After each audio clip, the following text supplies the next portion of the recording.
I don't even know where to begin with this mess. I guess the best place to start is at the very beginning. My name's Dan, and this story is about my wife, Nicole, and my childhood best friend, Brandon. Nicole and Brandon were high school sweethearts. They were that picture-perfect couple, homecoming king and queen, the ones everyone thought would be together forever. But life got in the way, and after graduation they broke up. There was no big drama. It was just one of those young loves that ran its course. We were all close friends, and as time went on, Nicole and I grew closer. Eventually, we started dating. Brandon didn't seem bothered by it. He acted like he'd moved on, or at least that's what I believed. A few years later, Nicole and I got married, and Brandon was right there beside me as my best man. Fast forward a couple of decades, and life threw us a curveball. Brandon got sick. Not just sick, but terminally ill with cancer. The kind of news that forces you to take a hard look at everything. Nicole took it really hard.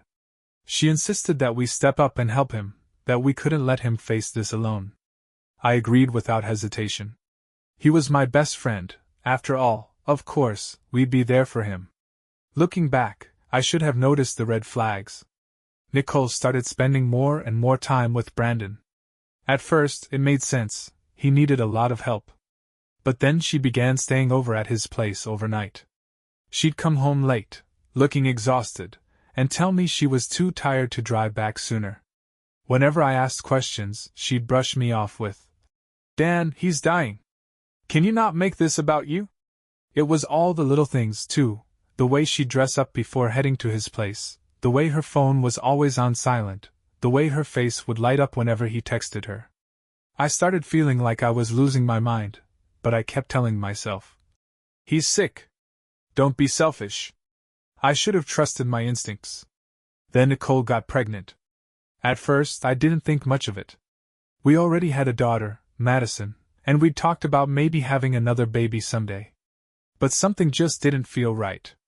The timing was off. The way Nicole told me about the pregnancy, she looked more nervous than excited. And then there was the way Brandon suddenly became so emotional around her. I didn't want to believe what my gut was screaming at me. Everything finally clicked one night when I overheard a conversation between Nicole and Madison, our own daughter. "It's okay, Mom. I won't tell Dad. He doesn't need to know." I felt like the ground had been ripped out from under me. But the worst was still to come. After hearing that, I went cold all over. I wanted to convince myself that I'd misunderstood, that maybe they were talking about something harmless. But deep down, I knew something was seriously wrong. I didn't confront Nicole right away. I figured if I did it without proof, she'd just come up with some story, flip the script, and somehow make me out to be the bad guy. So, I played dumb and started watching her more closely. That's when I noticed she was trying way too hard. Nicole became overly affectionate, constantly wanting to cuddle and going on about how excited she was for the baby. She even started cooking my favorite meals and doing little things for me that she hadn't done in years.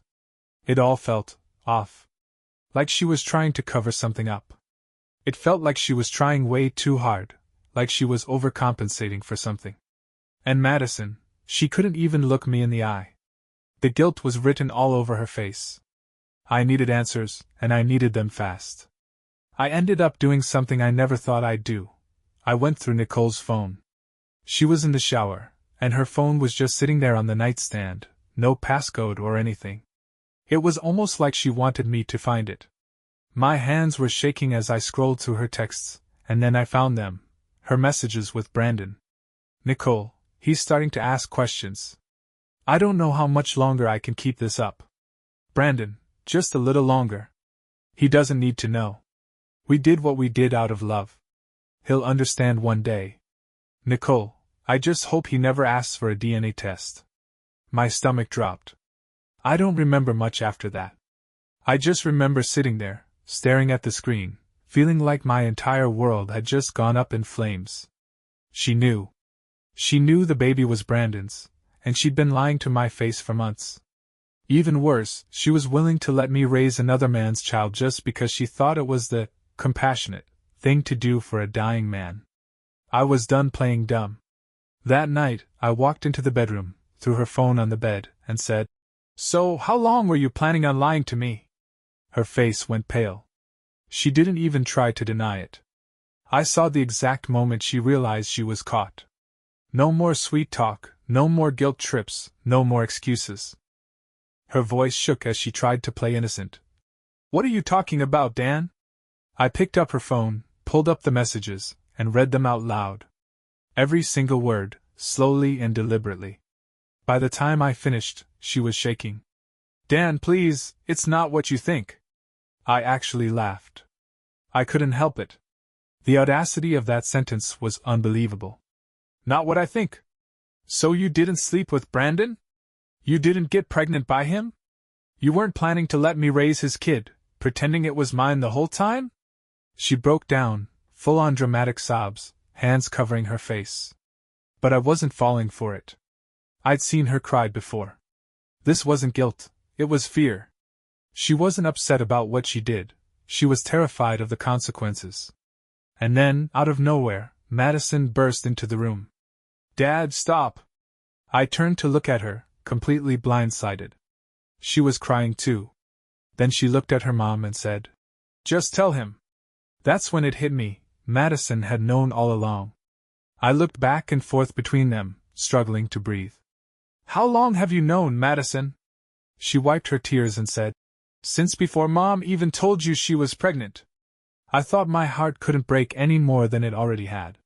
But hearing that, knowing my own daughter had helped her mother lie to me, that destroyed me. Finally, Nicole found her voice. Her words were shaky, her face a mess of tears. I didn't do it to hurt you, Dan. I swear. Brandon was dying, he was alone.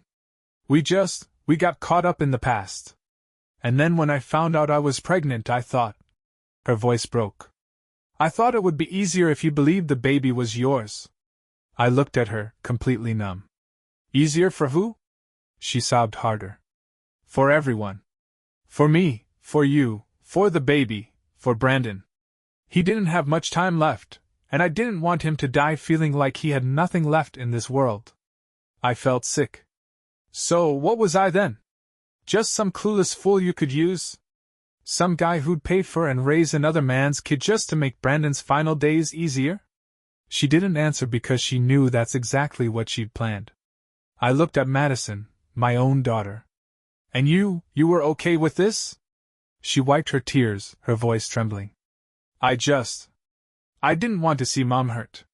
And Brandon, he was good to me. It's not like he was some random guy. He was family. He loved Mom, and he loved me too. I couldn't believe what I was hearing. And what about me, Madison? Did it ever cross your mind how much this would hurt me? She went silent. That was my answer right there. I turned back to Nicole, disgusted. I want a DNA test. If that baby isn't mine, I'm done. She tried to say something, but I was already out the door. I couldn't look at her. I couldn't even be in the same room without feeling like I was going to explode. I already knew the truth, I just needed the proof. I didn't sleep that night. I lay there in the guest room, staring at the ceiling, feeling like my whole life had been one big cruel joke. Nicole stayed in our bedroom. I could hear her crying through the walls, but I didn't care. The next morning, I went straight to a clinic and scheduled the paternity test. Nicole didn't argue. She just nodded, looking like a kid who'd been caught doing something terrible. I think she still held on to some hope that maybe, just maybe, she could somehow lie her way out of this. Madison wouldn't even look at me. Good. A week later, the results came in. 0% probability of paternity. I stared at the paper in my hands, feeling numb. I'd known it deep down, but seeing it in black and white made it real. It shattered whatever was left of my heart. This baby wasn't mine. I walked into the house, threw the envelope on the kitchen counter, and waited. Nicole picked it up with shaking hands, read the results, and covered her mouth like she was shocked, as if she hadn't been lying to my face for months, as if this was some unexpected plot twist in a story she'd written. Dan, please, she whispered. I want a divorce. She stumbled back, her face contorting like I'd slapped her. Wait, we can talk about this, please. The baby's innocent in all this, and I still love you. I let out a bitter laugh. Love me? You don't even know what love is, Nicole. You loved Brandon, not me. I was just convenient for you. Her face crumbled. That's not true. It is true. You let me rub your feet while you were pregnant with his baby. You let me talk about baby names, let me dream about our future. You let me believe that this child was mine, all while Madison helped you keep your secret. So don't you dare stand there and tell me this was about love. She broke down, collapsing into a chair like her legs couldn't hold her up anymore. I was scared. I clenched my jaw. No.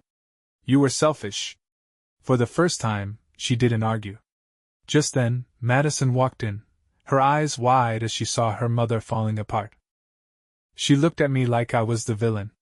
Dad, please stop. I turned to her, exhausted. You knew. You knew and still let me believe I was this baby's father. How am I supposed to just ignore that? How am I supposed to pretend this doesn't change everything? Tears ran down her face. I didn't want to hurt you. Well, congratulations, Madison. You did. She ran upstairs, sobbing. Nicole sat there, defeated and broken. Her voice was barely a whisper. What happens now?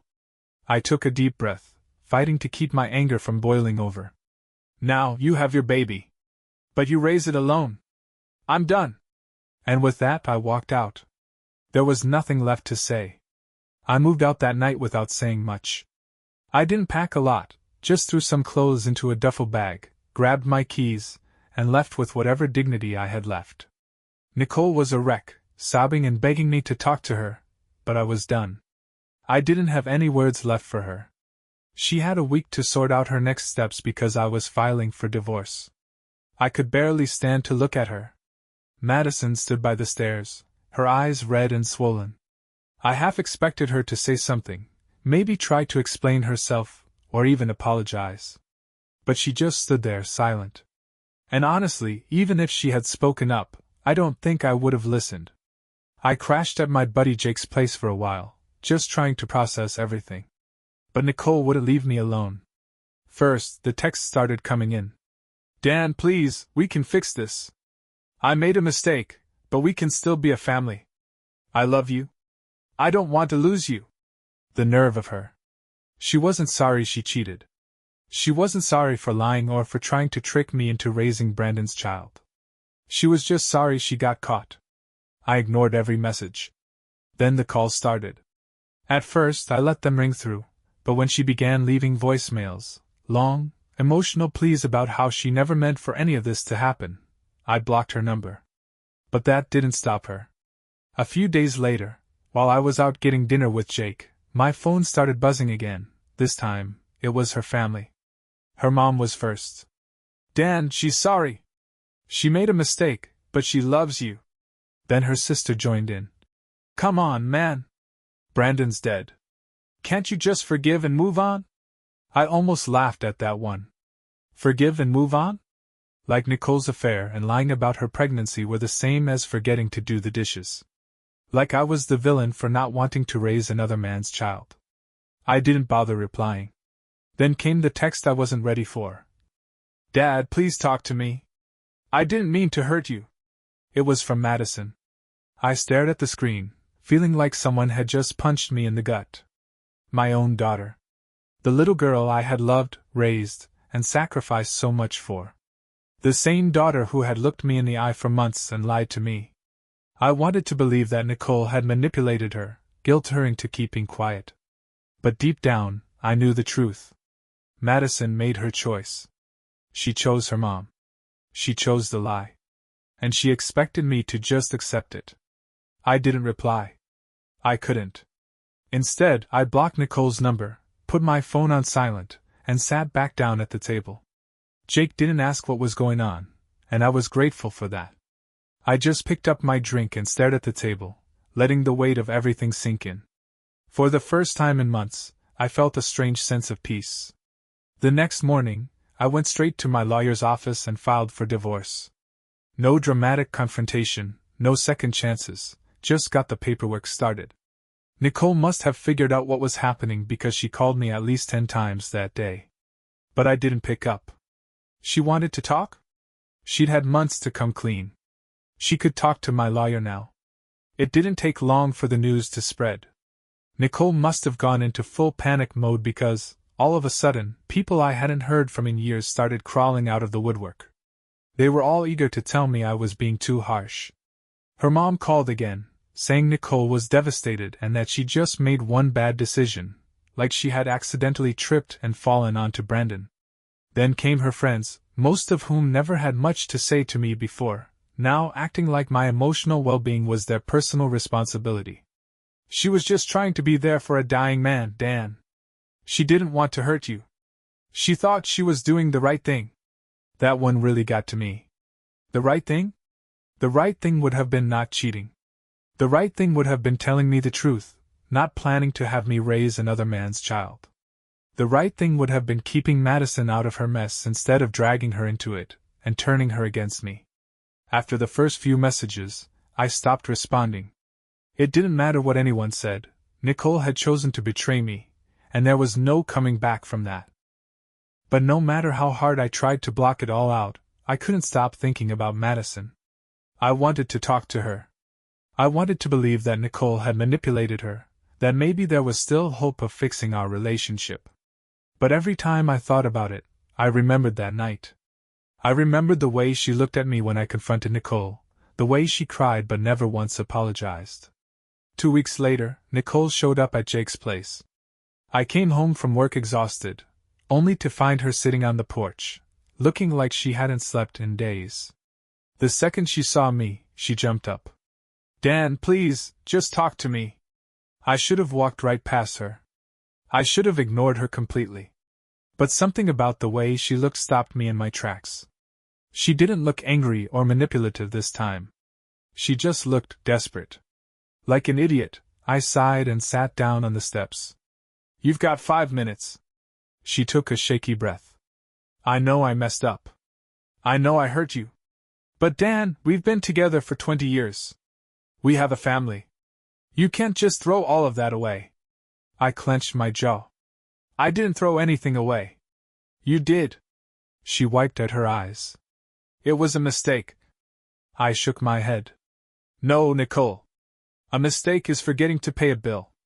A mistake is saying something you don't mean in an argument. A mistake is not sleeping with my best friend, getting pregnant, and lying to me for months. She flinched but didn't stop. I was scared, okay? I didn't know how to tell you. I turned to look at her, my eyes cold. No, you didn't want to tell me. Be honest, if I never found out, would you have ever told me? She hesitated, and that tiny pause told me everything I needed to know. I stood up. I hope this was worth it, Nicole. She grabbed my arm. Dan, please. I love you. I need you. I yanked my arm free.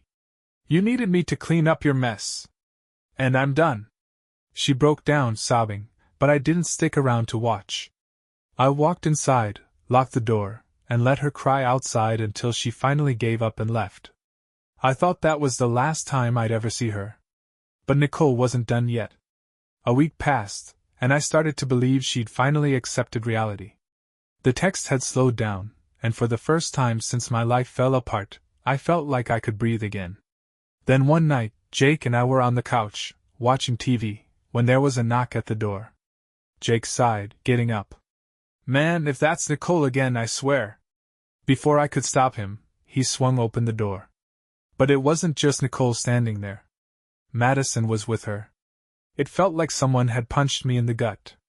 She looked different, smaller, like she'd lost weight, and her eyes were swollen and red. Despite everything, despite the lies and the betrayal, she was still my daughter. And seeing her like that hurt in a way I wasn't prepared for. She stood there, gripping her sleeves like she was trying to hold herself together. Her voice was soft, trembling. Dad? Jake stepped aside, glancing at me. You want me to kick them out?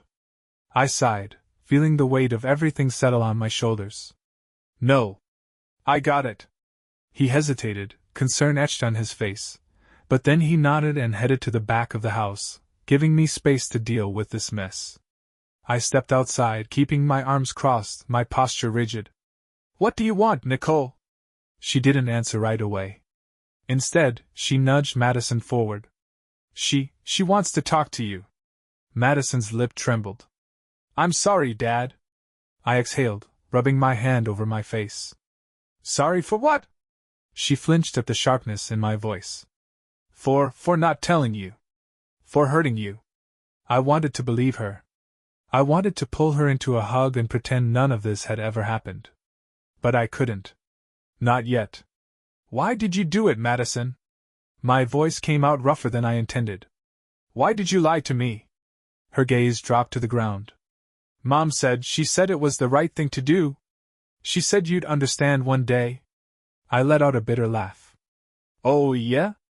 And do you understand now? She nodded quickly, tears streaming down her face. I do. I should have told you the truth. I should have stood up to her. I wanted to believe her.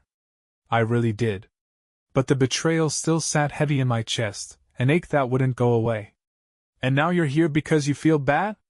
Or because your mom dragged you along? Madison hesitated. Just for a split second, but it was enough. Enough to confirm what I already knew. I turned to Nicole, my eyes cold. You really don't stop, do you? Nicole bristled. She wanted to come, Dan. Did she? I challenged.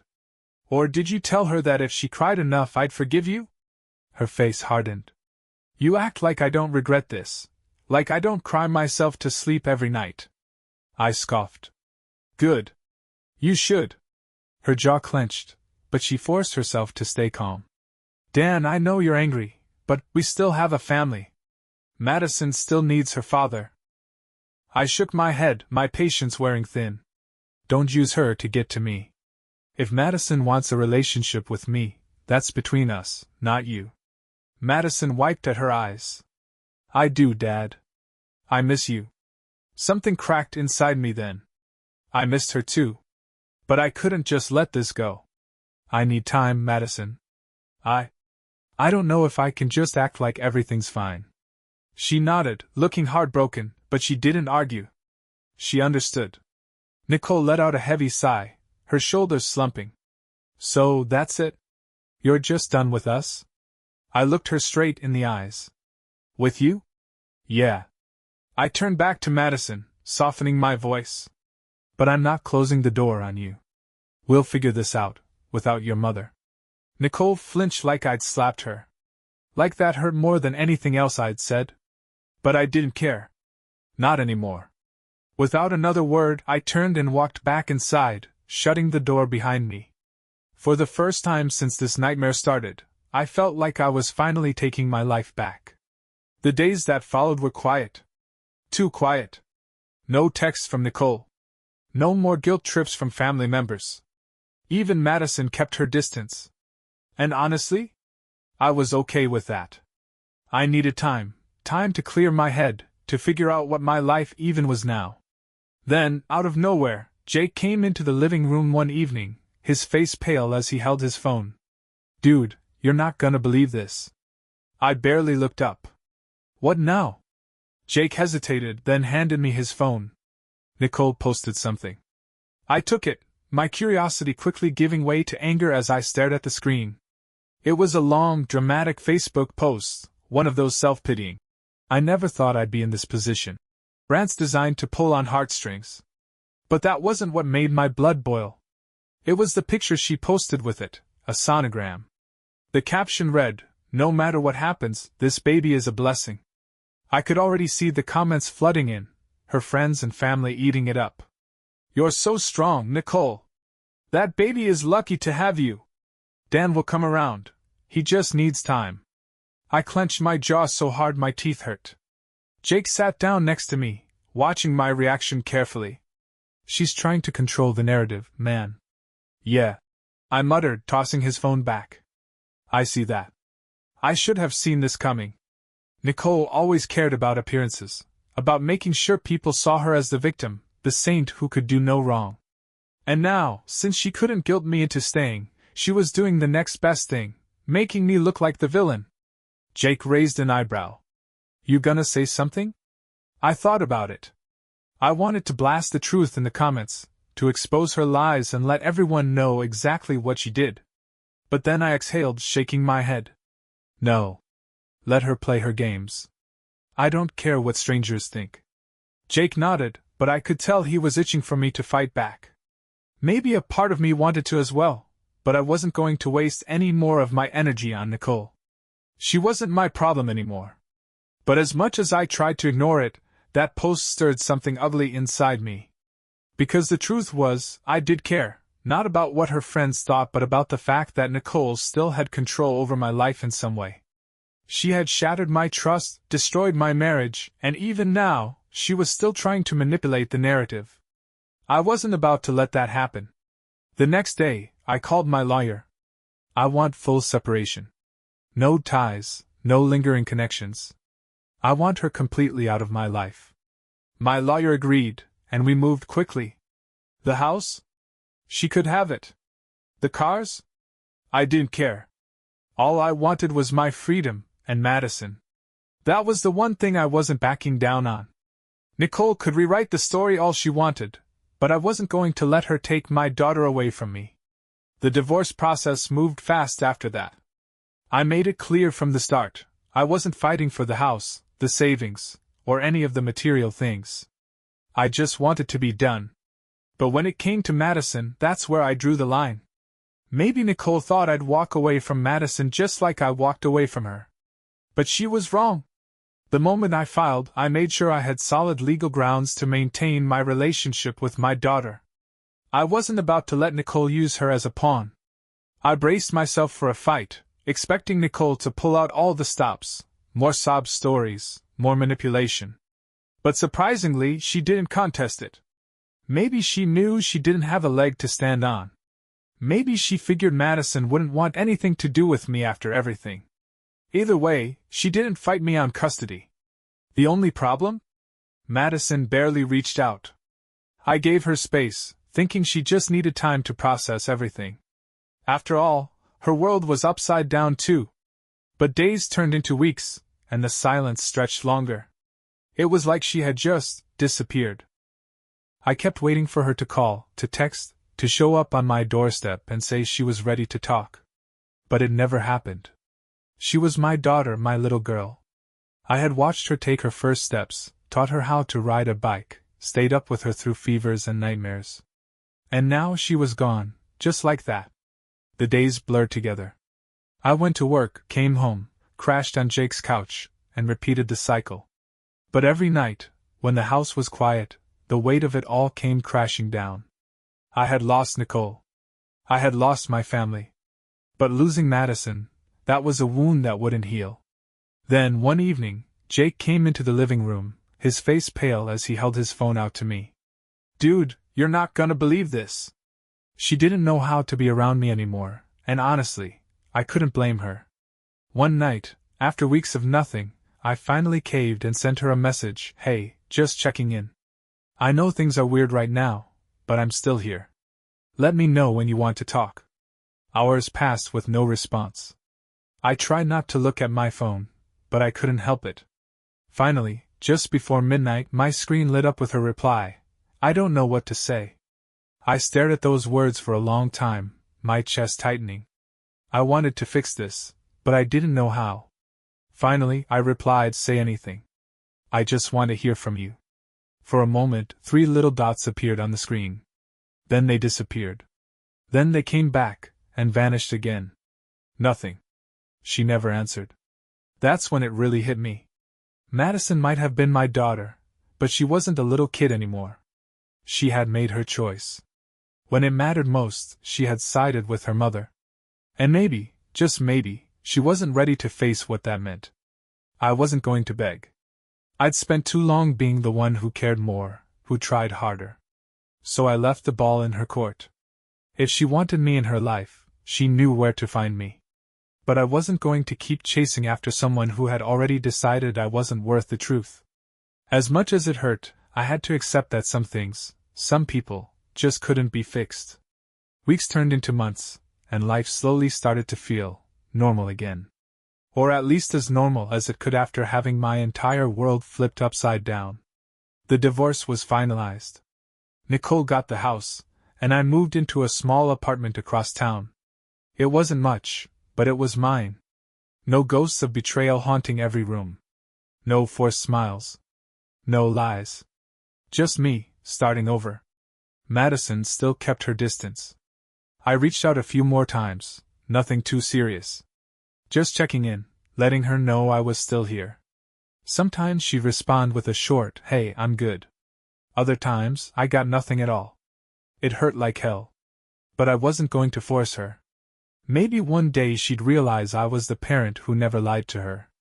But until then, all I could do was move forward. And that's when I met Olivia. It wasn't some grand, movie-like moment. Just a normal Tuesday night at a coffee shop. I was sitting in the corner, scrolling through my phone, minding my own business when she walked in. Long dark hair. Tired eyes, like she was carrying the weight of the world on her shoulders. She ordered her coffee, turned around, and nearly tripped over someone's bag. I jumped up and caught her arm before she hit the ground. "Whoa," I said, steadying her. "You okay?" She laughed, embarrassed. "Yeah, just one of those days." I don't know what it was about her, but something just clicked. We ended up talking for an hour that night. Then another hour the next time we ran into each other.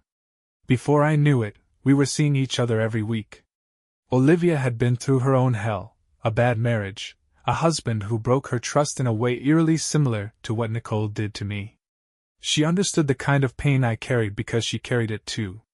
But the thing about Olivia, she didn't let it make her bitter. She made me laugh again. Made me realize that maybe, just maybe, there was still something good waiting for me after all this. For the first time in a long time, I wasn't just surviving. I was living. And no matter what Nicole or Madison thought, I wasn't looking back. Olivia was different. She was kind, honest, and real in a way I hadn't realized I needed. I didn't expect to meet someone like her, not so soon after everything. Hell, I wasn't even looking. After Nicole, I figured love was something other people got to have, not me. But Olivia made me believe in second chances. Not just at love but at life. And I was finally ready to take that chance.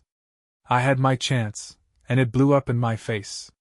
If I'm being honest, for a while, I didn't think I'd ever trust another woman again. But then there was Olivia. Calm. Steady. Real. We started off as just friends. She'd been through her own betrayal, her own heartbreak, and neither of us were looking to jump into anything serious. We'd meet up for coffee, talk about life, complain about work. It was easy with her. No pressure. No pretending. She never looked at me with pity, never acted like I was some broken man she needed to fix. But the more time I spent with her, the more I realized. I wasn't broken. I had just been surrounded by the wrong people. One night, after months of just hanging out, we went for a late-night drive. No destination. Just the open road. She rolled the windows down, letting the wind whip through her hair, a soft smile playing on her lips. We didn't even have the radio on, just the quiet hum of the car filling the silence. Then, out of nowhere, she said, "You're not as angry as you think you are." I glanced at her, surprised. "What?" She kept her eyes on the road, fingers tapping rhythmically on the steering wheel. "You tell yourself you're mad. At Nicole, at Madison, but it's not anger. It's just hurt." I swallowed hard because she was right. I wasn't walking around pissed off all the time. I was just carrying this ache, this heavy feeling of being tossed aside, of not being good enough for the people who were supposed to love me the most. Olivia turned to look at me then, her gaze gentle. "You don't have to prove anything to them. You're allowed to be happy, Dan." And for the first time in a long time, I actually believed that. We didn't rush into anything. We took our time. And the more I got to know Olivia, the more I realized this was what love was supposed to feel like. No games. No secrets. Just two people who had been through hell finding comfort in each other. Meanwhile, Nicole's life wasn't turning out the way she expected. At first, she still tried to reach out. Little things. Random texts about the divorce paperwork, questions about what she should do with some of my old stuff. But I never answered. Eventually, the messages stopped. Then one day, Jake sent me something that almost made me laugh. Nicole had posted again. Being a single mom is the hardest job in the world, but my baby is worth it. There it was, the full transformation into the martyr. Like she hadn't single-handedly destroyed her own family. Like she wasn't the reason her child was growing up without a father. Typical Nicole. Always the victim in her own story. But I wasn't part of that story anymore. I'd moved on.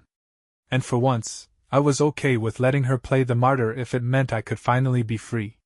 I wasn't even angry anymore, just indifferent. She got exactly what she wanted, a fresh start with Brandon and their baby.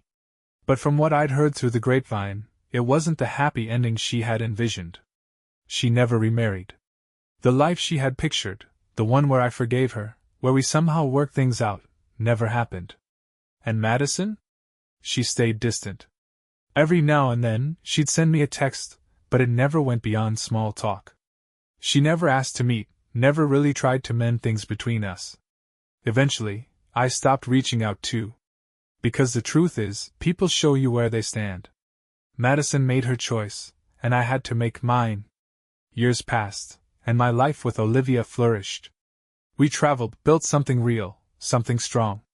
When we got married, it was a quiet ceremony, just a handful of close friends. No grand wedding, no forced smiles. Just two people who had already been through hell and were choosing to be better for each other. And the best part? It lasted. Longer than my first marriage. Stronger. Then, out of nowhere, Madison messaged me. It had been years since we'd had a real conversation. "Hey Dad, can we meet up?" I stared at the screen for a long time. I'd spent so much time wondering if this moment would ever come, if she even cared. And now, here she was. But the thing was, I wasn't the same man she had left behind. I had moved on. And I wasn't sure if I wanted to look back. Her message glowed on my screen like some kind of test from the universe. 14 words. That's all it was. After everything, the betrayal, the silence, the way she chose her mother's lies over the truth, now she wanted to talk. Just like that. No apology. No explanation. Just a request. Olivia walked into the room, fresh from the shower, a towel wrapped around her hair. She took one look at me and sighed. "What's wrong?" Wordlessly, I turned my phone toward her. She read the message, set the phone down, and met my eyes. "And what do you want to do?" That was the thing, I didn't know. For years I had told myself that if Madison ever reached out, I'd jump at the chance. That I'd do whatever it took to fix things. She was my daughter. I had raised her. I had loved her. That kind of love doesn't just disappear. But now, after all these years of silence, of her choosing distance over reconciliation, I wasn't sure I had it in me anymore. Olivia reached over and squeezed my hand. "You don't have to rush this. Just sit with it. If you want to meet her, you can. And if you don't, that's okay too." I nodded, but the words kept circling in my head. A week passed before I responded. Not because I wanted to be petty or make her wait, but because I genuinely needed time to think. Finally, I texted back. "When and where?" She replied almost instantly, like she'd been waiting by the phone. "Whenever you're free." "Coffee?" We settled on a small cafe on the edge of town. Neutral ground. No memories attached to it. Just two people meeting after years of silence. I got there early, mostly because I didn't trust myself not to turn around and leave. The cafe was quiet, just a handful of people scattered at their tables. I chose a spot near the window, ordered a coffee, and waited. 15 minutes later, the door swung open. And there she was. Madison looked older, not just in the way time changes a person, but in a way that made it clear life had worn her down a little. She scanned the cafe, spotted me, and hesitated for just a second before finally walking over. "Hey, Dad," she said softly, sliding into the seat across from me. I nodded. "Hey." An awkward silence stretched between us. She looked down at her hands, fidgeting with her fingers the same way she used to when she was nervous as a kid. "Thanks for meeting me."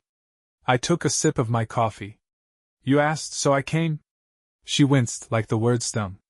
Maybe they did. Another pause. Then, she let out a shaky breath. "I know I messed up. I just watched her, waiting. She swallowed hard. I should have told you the truth back then. When it mattered. I set my cup down, crossing my arms. So why didn't you? She finally looked up at me, really looked at me, and I could see the guilt in her eyes.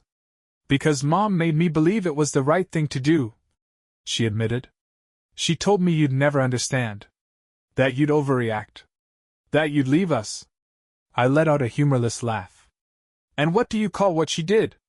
Keeping the secret was supposed to keep me around? She sighed, running a hand through her hair. I don't know. I was young. I just thought if I kept quiet, maybe everything would be okay. Was it? Her eyes dropped to the table. No. I leaned back in my chair. So what changed? Why now? She hesitated before answering. Mom and I don't talk much anymore. That caught me off guard. What? She gave a sad, almost tired smile. She's not the same, Dad. She got worse after you left. At first, she played the victim, made it seem like you had just abandoned her. But when she realized people weren't buying it, she turned bitter.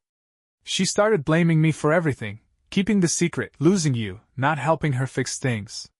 She exhaled, shaking her head. She made me feel like it was all my fault. I stayed silent, letting that sink in.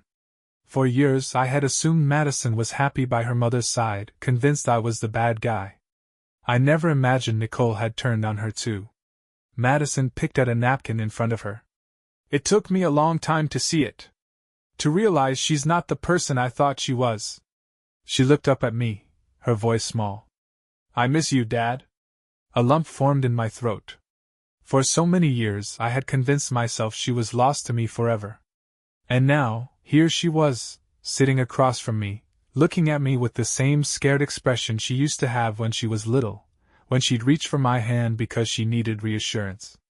A part of me wanted to forgive everything in an instant. To pull her into my arms and tell her it was okay. But another part of me, the part that had spent years drowning in pain, feeling like I had been nothing more than an afterthought, was still hesitant. I don't know if we can ever go back to how it was, I admitted. I spent a long time thinking you didn't care. I do, she whispered.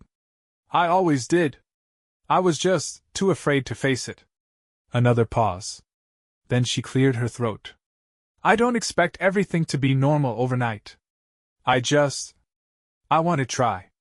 If you'll let me.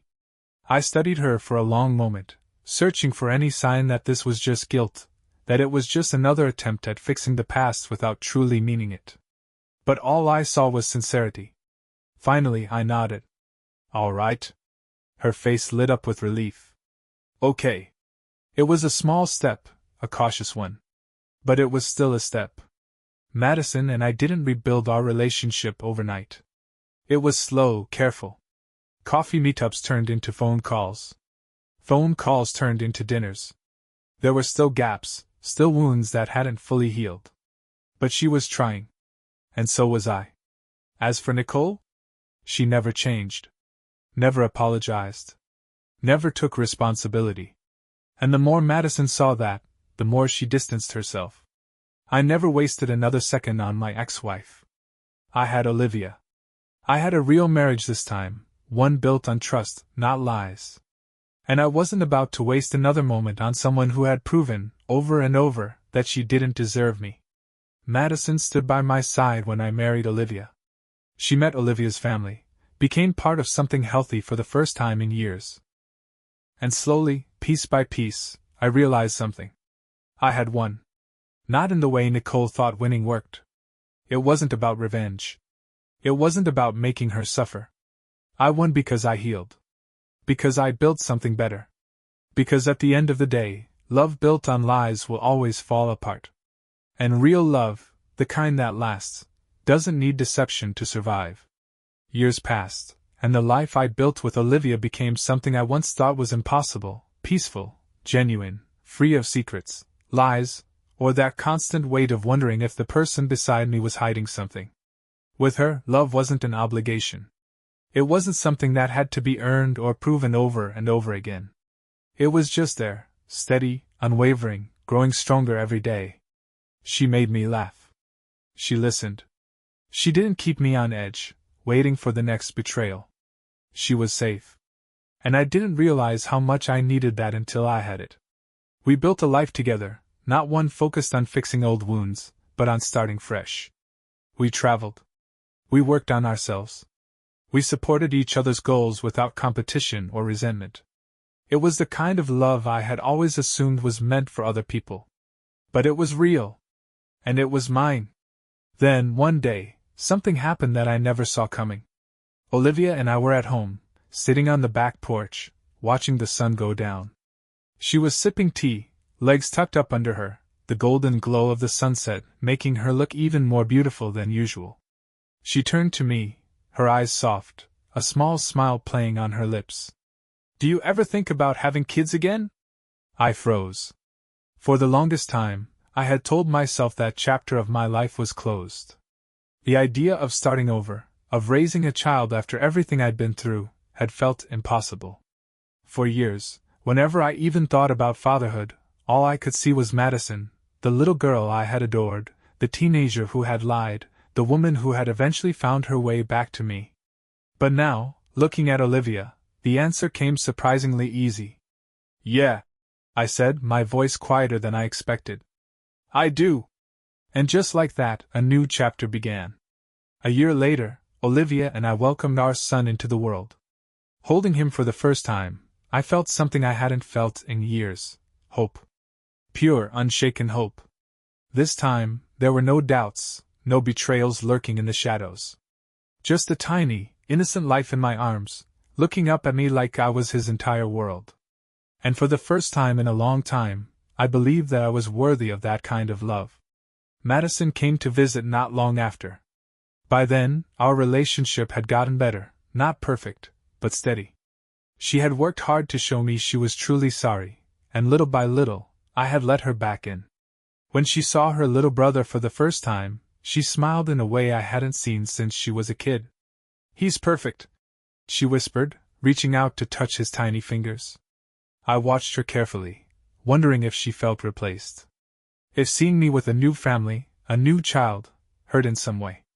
But then she turned to me, her eyes glassy with emotion, and said something that hit harder than I expected. "You deserve this, Dad." And for the first time, I truly believed her. As for Nicole, she never remarried. She had her second child, the one she had tried to pass off as mine, and from what I heard, raising him alone was nothing like the noble story she had built in her head. At first, she kept up the act, playing the strong single mother for sympathy. But people got tired of it. Her friends, the same ones who had once defended her, who had told me to forgive and move on, slowly stopped reaching out. They saw the bitterness creeping in, the way she couldn't let go of the past. Madison told me once that her mom had tried dating again, but it never worked out. Every man she met eventually left. Because who wants to be with a woman who still can't admit she was wrong? She never apologized. Not once. Not after the divorce. Not after years of raising another man's child alone. Not even after she lost Madison's trust. She still believed, somehow, that she was the victim. And me? I didn't care anymore. The anger was gone. The resentment had faded. Not because I forgave her. I didn't. She had never asked for forgiveness anyway. But because she just didn't matter anymore. She was a ghost from a past life. A reminder of a man I used to be. A man who had finally moved on. Then, one day, years later, I got a message from a number I didn't recognize. It was Nicole. "I saw pictures of your wedding. You look happy." I just wanted to say, "I guess I'm glad you found that." No apology. No accountability. Just the same vague, self-pitying nonsense. I stared at it for a long time before finally typing back. "I did. And I hope one day you find your own happiness, too." Then I blocked the number. Not out of anger. Not out of spite. But because there was nothing left to say. Nicole had spent years waiting for me to come back, convinced I would one day realize she was my true home. But the truth was, my real home was the life I'd built without her. A life with a wife who loved me the right way. A life with a son who would grow up knowing what trust actually looked like. A life with a daughter who finally saw the truth for what it was. A life where I won. Because winning wasn't about getting revenge. It wasn't about making Nicole suffer. Winning was leaving it all behind.